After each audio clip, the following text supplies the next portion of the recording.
So basically, in the sync and master world, right, there are record companies and there are publishers, and they control the copyrights, the songs and the masters and the copyrights.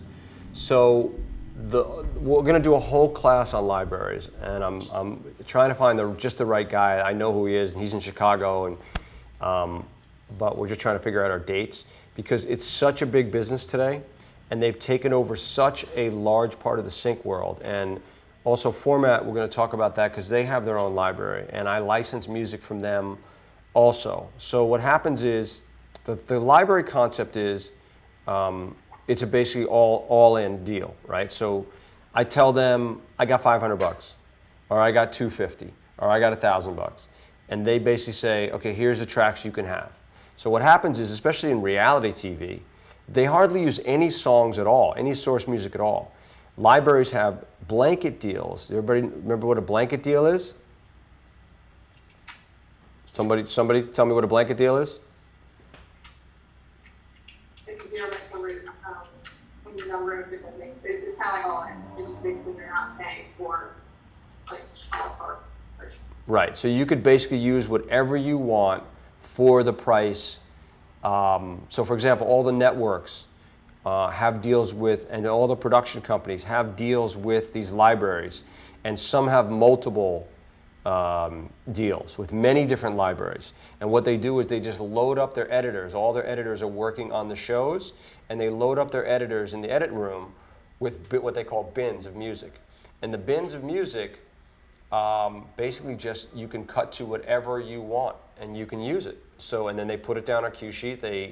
The editors put in exactly what they've used and how long they used it for, and then all the metadata that goes into it. The metadata is, okay, who are the publishers? What are the publishing splits? Who are the writers? Who performed on the record? That metadata is the key to help get people paid. So the music libraries are the friend of the documentaries, the reality TV, the TV shows, all the people that cannot afford songs, because songs, again, if you can get an independent song, that's one thing. But the idea is that you can't necessarily afford songs sometimes. So libraries become the cost alternative, the reasonable cost alternative to be able to get music in a film. And if you study reality TV more, you'll see all these stings, and they up the ante on making you feel emotional when they're starting to cry, or cliffhangers as they go to commercial, and you hear what they call stings. And these stings are really what runs this whole reality TV world. Films obviously have a much bigger presence, and they have a lot more, they try to be a lot more creative with their musical taste. But libraries are a great alternative. And what it used to be is, it used to be that bands, artists, songwriters, whatever, always looked down on libraries. Libraries were viewed as something that, oh, that's not creative, that's not cool. Well, now libraries have gotten really smart. There's things like called pump audio. There's music dealers is one. The guy I was telling you about in Chicago has created this great company where he basically sources bands from all over the world, and he has clients like Coca-Cola who basically only use the music dealer's music. So they have a great niche business, and not a niche business, a mainstream business, by just sourcing bands from all over the world. And the way it works, like, okay, any of you guys have a band, right? How many musicians do we have again in the room? So 3, 4, okay. So basically, if you guys wanted to submit your music to one of these libraries and say, hey, here's my whole catalog of music, or whatever, here's 5 songs, 10 songs, whatever, and this music is 100% cleared, right? Which means that you can speak for the songwriters, the master ownership, that there are no samples, right? And then they can license that thing anywhere they want, one-stop shopping, and it's normally a 50-50 split. You take half, they take half. They do all the work, you just submit the music. So that's the library business, and we'll get more into it, but it's a fascinating thing to understand the difference of the traditional sync and master world that we've been talking about. Publishers control sync, record companies control master, and libraries, you can just get everything in a one-stop shop. And the one-stop shop is now becoming the way to go in the business, because people like myself really only want one-stop shop if you can avoid it. Because the hassle of clearing all the publishing and songwriters and different things, it's like you have to really want that song to be able to get it. If you're just trying to fill up music in your movie, libraries are a really good way to go, or TV show or whatever. And like I said, there's a lot going on with libraries today, which we'll get more into in the next class, or one of the next classes, I should say. In the next class, I'm trying to get to DC for next week, but I'm not sure if I can because the film that I'm producing is, we're going to see it for the first time next week, I think. So I just don't know yet what day we're going to screen it for the producer and the subjects. So that's, I'm waiting to see what's going to happen with that. And like I said, that's the fluid nature of this business, as we know. Any other questions about Patrick last week or any of the topics we covered?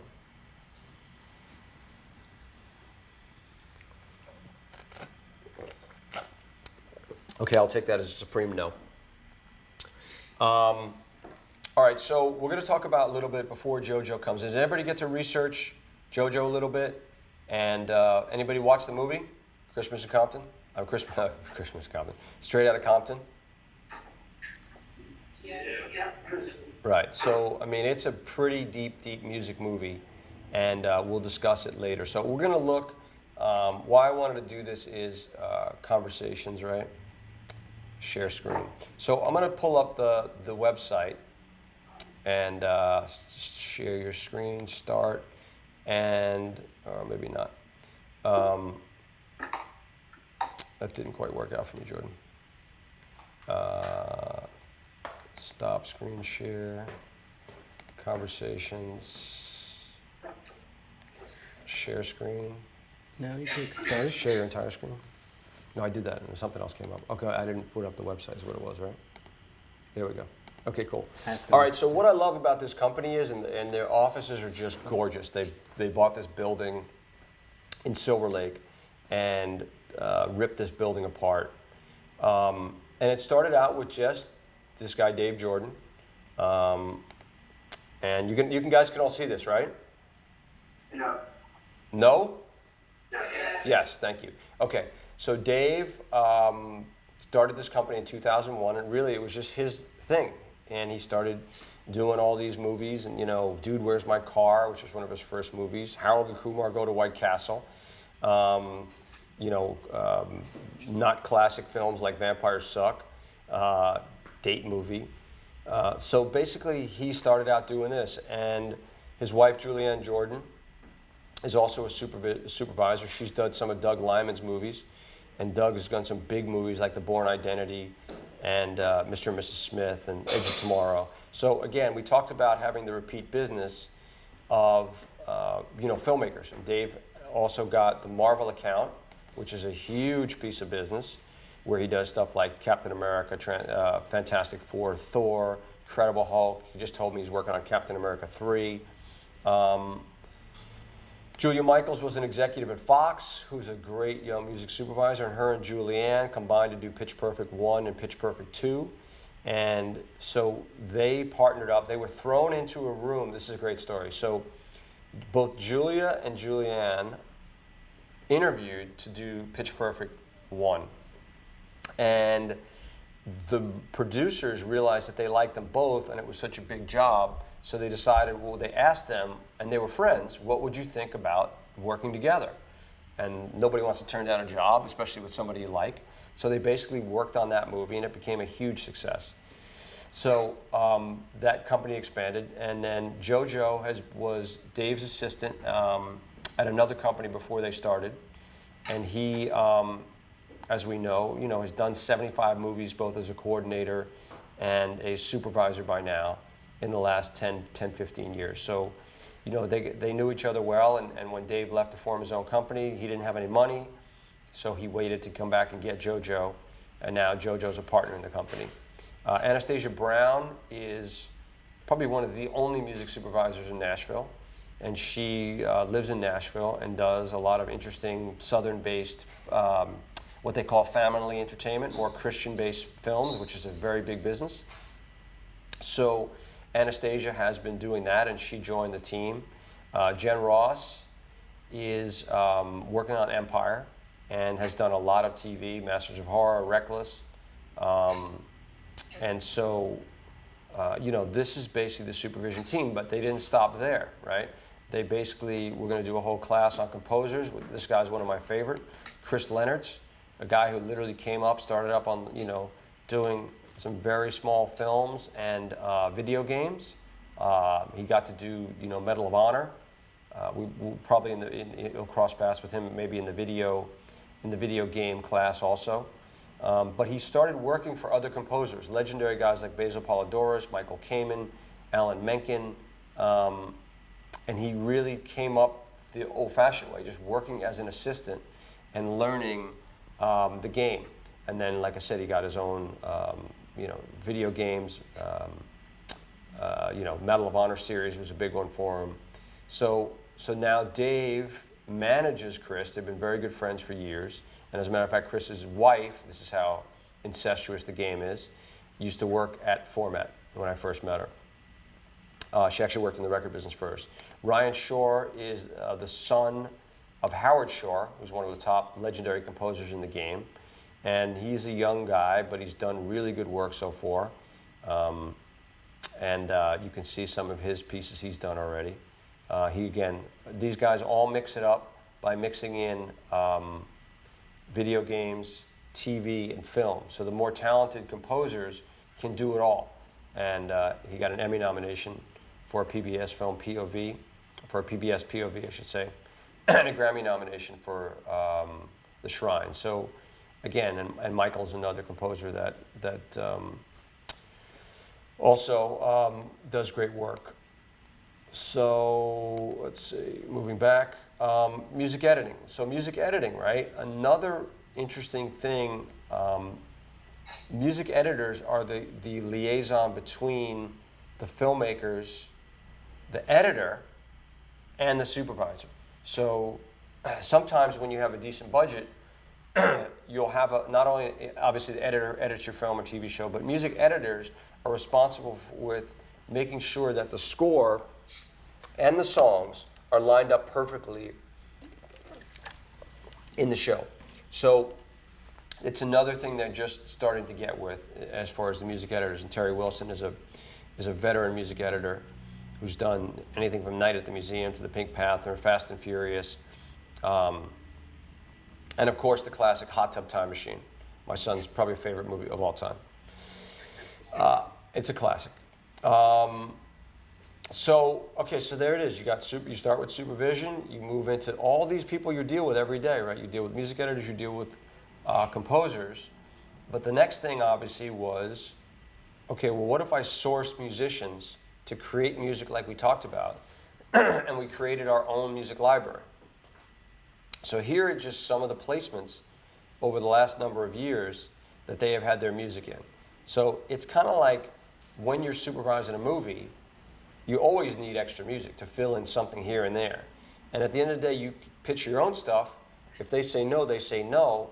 But you could also let people know that this music's coming from a library that you're a part of, so it's full disclosure. But again, he's getting stuff in Fantastic Four, Fat Albert, Fantastic 4-2, Bring It On, just Big Mama's House. I mean, basically, so now what's happening is then he's making that deal, as I talked about, in the library space with these performers, making a 50-50 deal so that they're sharing in 50% of the revenue and the talent is sharing in 50% of the revenue. So it's really an interesting thing because you have it coming and going, right? You have you get paid on your supervision, if you can put a composer in a job, if you can bring a music editor in, and if you can put your own music in, right? So it's not that far afield from what agents do in the big talent agencies. They become packagers now. So the talent agencies try to get, the William Morrises, the CAAs, they try to get their actors, their musicians, their camera people, if they have those below the line positions, directors, producers, they try to package it all up. And sometimes they'll even raise financing. So it's not that different what they're doing. Now, obviously, the end product of film and TV can be a soundtrack. And normally they'll participate, the supervisor will participate in the soundtrack revenue if their deal lets it be so that the studios give them a piece of the soundtrack. So here are some of the soundtracks they've been involved with. Borat, one of my favorites. Fantastic Four, we already talked about. American Pie was a tremendous soundtrack. Big Mama's House, same thing. So Swingers, amazing soundtrack. So these are all forms of what happens in the film and TV spectrum, and they're figuring out how to, like I said, participate in all of them. There's a Chris Leonards, who's the composer, did a piece about his movie Agent Carter for Deadline Hollywood.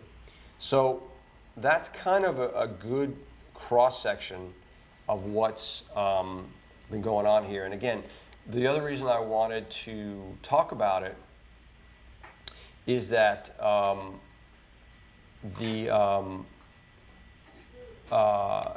think that it's good to know about all the different jobs, right, that exist.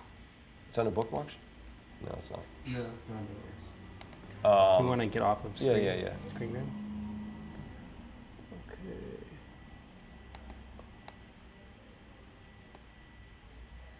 Thank you, sir. Cool. So anyway, so like I said, why I like these guys, they're just amazing people, some of the best liked people in the business. And again, that's what we talked about is a huge part of this game. The ability to get along with people, to go into a meeting, to come up with interesting ideas, and to be able to speak the language of both the composers, the directors, the producers, the music editors, the editors. It's really something that you have to be all things to all people, but you have to stay ahead of the curve. And I think that's really so for example, if it's a hip hop movie, JoJo is a hip hop aficionado. And so he was in the pitch for the movie when they went in. JoJo becomes a big part of it.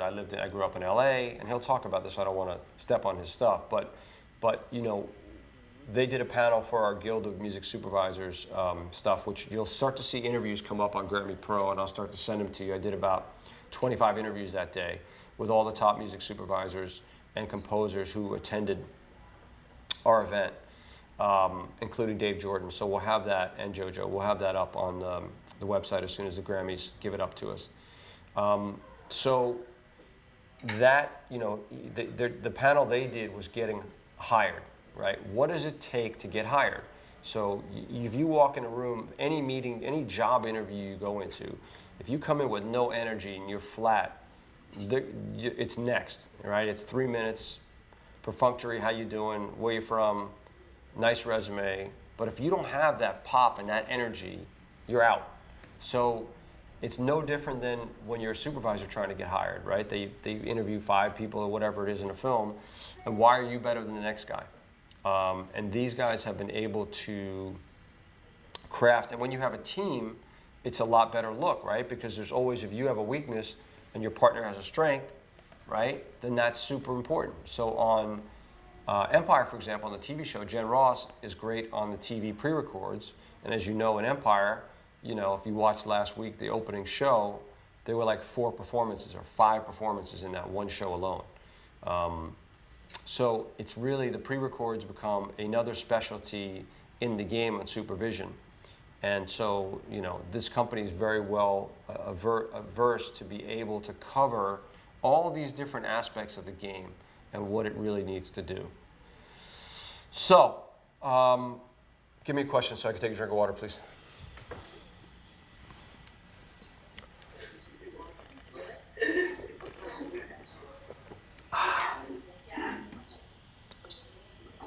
Anybody? I have a question. Yes, sir.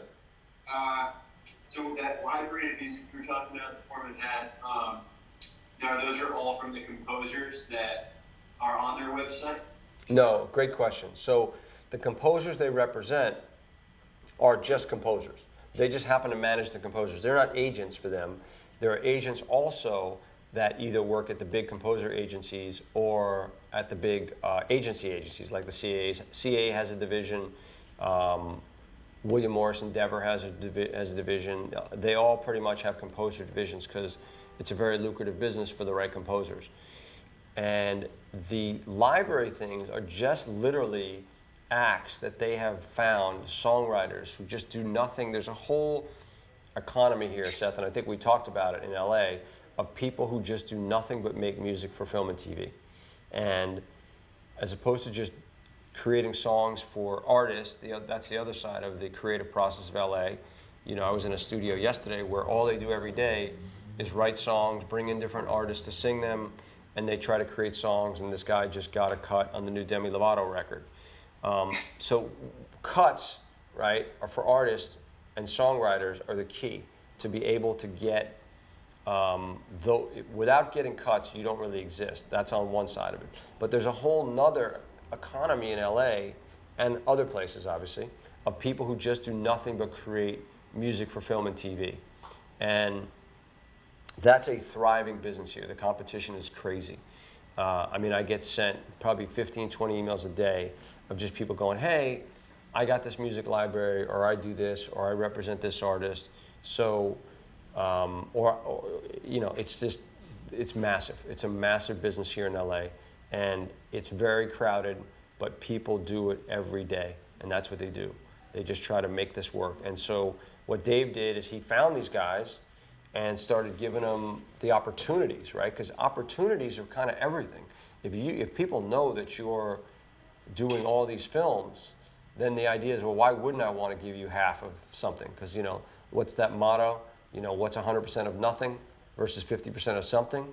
So artists who don't have the connections and wherewithal to find opportunities in film and TV, they need guys like Dave Jordan, and to some extent myself on a smaller plane, because they are finding those opportunities. So Dave put together all these people and started, you know, doing buyouts with them, and so that he could own a piece of everything and putting them up. So there's all sorts of different genres. Like in this movie, which I hope to show you this semester, called Sundown, and we'll do a case study of that film.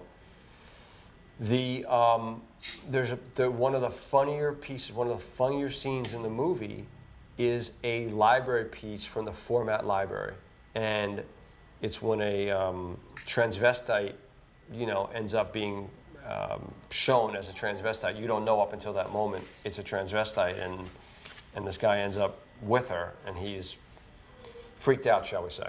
But the piece of music is so much fun that the scene gets that many more laughs because of it. So I think that, you know, you just never, the great thing about this business is you never know where the music's going to come from. And it could come from Dave Jordan's library or a big library like APM. And, you know, the biggest thing is, how do you spend all the time finding the music, searching for it, and understanding what it all is. So, like I said, we'll do, you know, the things that you need to know more on the composer side is important. The library side is important because they take up a big part of this business and understanding the business of film and visual media. So that's kind of the format structure. And, you know, I'd be curious to see what your thoughts are about a company like this competing in, you know, against big corporations, but, you know, doing it the independent way, and what you guys think about the structure of the company so far. So Dave's another guy probably getting tons of emails every day for songs to get his library, right? Or To get into his library? are people probably submitting songs for Dave, right? So that they can get a 50-50 split with him and get their songs and movies. Is that true? Or? Well, think about it. He's not only getting those emails, right? But everybody in his company is getting emails pitching them to use their music into their films. So in a way, the smart businesses, they can convert those relationships and say, hey, look, if you're interested in being on our team, right, by putting your music in our library, then here's the paperwork you can fill out, send your music in, and if we like it, if it fits the niche that we're looking to fill within the organization musically, then we could put your music in it. So the answer is yes, but it's also both ways. So you know, there's what I love about it is the idea is because you have the kind of flow that they have, where they're doing Marvel movies and Straight Outta Compton movies, there's so much flow that everybody wants to be in business with them. right? And they get hired because they do great work. They get hired by all the big studios, all the big people, and they put together this massive team, which took years to build. It was not an overnight success. Remember I said he started this company 14 years ago. So, you know, it's very hard. And like I said, he got this Marvel client, and that was one meeting he went to. He told the story in the interview I'll show you from Grammy Pro, where he went to this interview, I think it was, I forget what it was, might have been Daredevil. And he went to this meeting on Daredevil and got the movie, and then they had a great experience. And then right after that, Marvel got its own funding, because up until then, Marvel had done individual movies at different studios. They didn't have a deal. And after that, they raised their own funding, and then they said, well, we're starting a studio. So we'd like you to come on and be the out-of-house music department. So that gave Dave a steady flow of 2-3 movies a year at pulling in high revenue, where he was able to now staff up and start paying people. So those blue chip clients like Marvel are few and far between. But remember we talked about the relationships with studios, producers, directors, and the repeat business. So he's hit it out of the park where he's got the best repeat business by one of the monster companies in the sphere today. I mean, Marvel, you guys know what that is. It's just a massive company.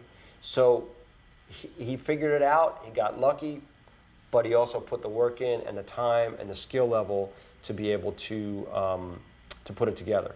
So so that's kind of like I said, I wanted to give an overview on format because I thought that it was really appropriate, especially because we're here. So it's good to talk about it and what they've created to create a good business about it, you know. So any questions on the format situation or the format company? Yeah, Chris, I have a quick question.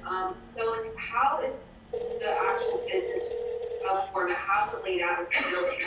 Are there studios? Hold on one second. Hold that thought. JoJo, we're ready for your close up. Okay, I'm coming down. All right, come down. Okay, one more time. Repeat the question for me. Basically, like, how is there like warehouse? Like, how is it set up? Like, are there so many studios? Do the composers each have their own office? Like, how massive is like this? I mean, I would say this building is probably about 10 offices. So it's not like the studio. The composers have their studios here. Chris Leonard has an amazing studio down in the South Bay in LA, which I'd love to go down there and do a class, one of the classes with him, and hear his story. So that's another thing that's on my list, just because I've known him for years and I like him, and he's done cool mainstream stuff and indie stuff.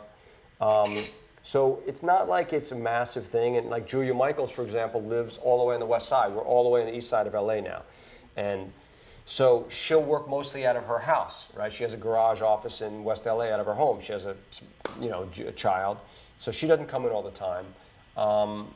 And so it's, people can work mobily, and again, a lot of times you're on set, so it's really a question of the logistics of where you're working and when.